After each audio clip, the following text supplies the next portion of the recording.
Today I am going to talk to you about Module 3 Accounting for Issue of Debentures. Meaning of Debentures. Debentures simply means acknowledgement of debt. Debentures is an instrument in a return given by a company acknowledging the liabilities for the total amount received as a result of issue of debentures and agreeing thereby to pay the money raised after the expiry of the stipulated period at a certain rate of interest per annum. The Companies Act defines debentures as debentures include debenture stock, bonds, or any other securities of a company, whether constituting a charge on the asset of the company or not. Debentures എന്ന് പറയുമ്പോൾ അത് acknowledgement of ഡെപ്റ്റ് ആണ്. അതായത് ഒരു കടം, അത് return ഫോർമാറ്റിലുള്ള ഒരു രേഖയാണ്. നമ്മൾ കഴിഞ്ഞ ചാപ്റ്ററിൽ പഠിച്ചായിരുന്നു, നമ്മുടെ കമ്പനിക്ക് ഒരു ഫണ്ട് റേസ് ചെയ്യേണ്ടതായിട്ട് വരുമ്പോൾ നമ്മൾ ഷെയർസ് ഇഷ്യൂ ചെയ്യും. അതിന് പകരം നമ്മളിവിടെ ഡിബഞ്ചറാണ് ഇഷ്യൂ ചെയ്യണത്. അപ്പോൾ നമുക്ക് ഡിബഞ്ചർ എന്ന് പറയുമ്പോൾ ഒരു കട ആയതുകൊണ്ട് തന്നെ ആനുവലി ആയിട്ട് ഇൻട്രസ്റ്റ് അടയ്ക്കേണ്ടതായിട്ട് വരും. നമ്മൾ ഈ ഡിബഞ്ചേഴ്സ് ഇഷ്യൂ ചെയ്യണ സമയത്ത് ഇത്ര പെർസെൻറ്റേജ് ഇൻട്രസ്റ്റ് എന്ന് നമ്മൾ പറയുന്നുണ്ട്. അപ്പോൾ 12% ഇൻട്രസ്റ്റ് ആണ് വെക്കണേ വെച്ചാൽ നമ്മൾ 12% ഇൻട്രസ്റ്റ് ആനുവലി ആയിട്ട് അടയ്ക്കേണ്ടതായിട്ട് വരും. അതുകൊണ്ട് തന്നെ ഡിബഞ്ചർ എന്ന് പറയുന്നത് ഒരു ഫിക്സഡ് ഇൻട്രസ്റ്റ് പേയ്മെൻറ്റ് നടത്തേണ്ട ഒരു ഫിനാൻഷ്യൽ ഇൻസ്ട്രുമെൻ്റ് ആണ്. Debentures also known as bonds. The only difference is that debentures are issued with a fixed rate of interest, whereas bonds can be issued without a predetermined rate of interest. The deep discount bond or zero coupon bond is one which is issued without a predetermined rate of interest. ഡിബഞ്ചേഴ്സിന് പറയുന്ന വേറൊരു പേരാണ് bones എന്ന് പറയുന്നത്. ഇപ്പോൾ government securities പറയുകയാണെന്ന് വെച്ചാൽ bones എന്ന് പറയും. എന്നാൽ പ്രൈവറ്റ് സെക്യൂരിറ്റീസ് പറയുകയാണെന്ന് വെച്ചാൽ ഡിബഞ്ചേഴ്സ് എന്ന് പറയും.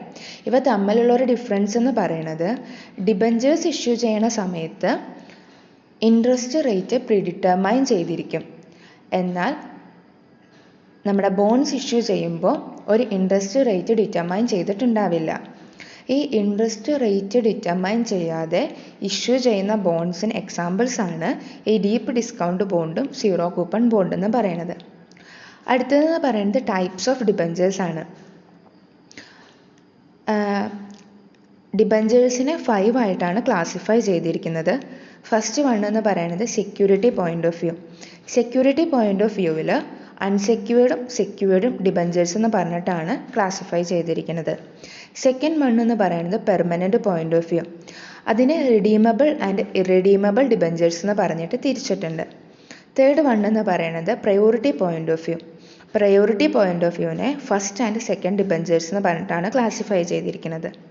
ഫോർത്ത് വൺ എന്ന് പറയുന്നത് റെക്കോർഡിംഗ് പോയിന്റ് ഓഫ് വ്യൂ. അതിനെ ബെയറർ ആൻഡ് രജിസ്റ്റേർഡ് ഡിബഞ്ചേഴ്സ് എന്ന് പറഞ്ഞ് തിരിച്ചിട്ടുണ്ട്. ലാസ്റ്റ് വൺ എന്ന് പറയുന്നത് conversion point of view.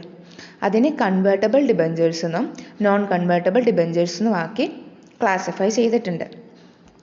First one എന്ന് പറയുന്നത് from the security point of view debentures may be unsecured or secured debentures.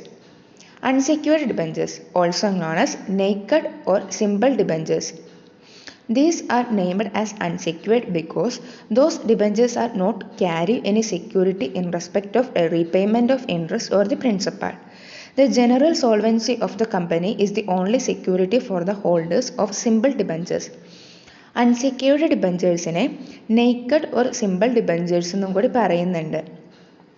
Unsecured debentures എന്ന് വെച്ച് കഴിഞ്ഞാൽ നമ്മൾ ഡിബഞ്ചേഴ്സ് ഇഷ്യൂ ചെയ്യുന്ന സമയത്ത് ഒരു അസറ്റും സെക്യൂരിറ്റി ആയിട്ട് വെക്കത്തില്ല.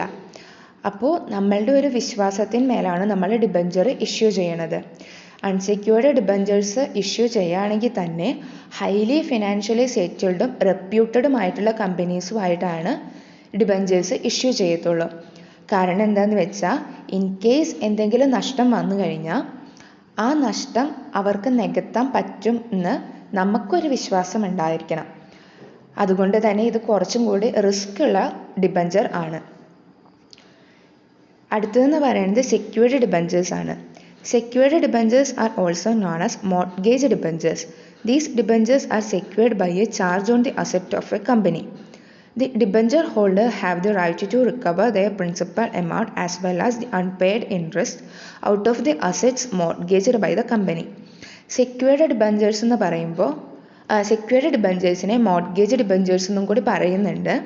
സെക്യൂർഡ് ഡിബഞ്ചേഴ്സ് എന്ന് പറയുമ്പോൾ ആ ഡിബഞ്ചർ ഇഷ്യൂ ചെയ്യണ സമയത്ത് ഒരു കമ്പനിയുടെ ഒരു അസറ്റ് സെക്യൂരിറ്റി ആയിട്ട് അവിടെ വെക്കുന്നുണ്ട്.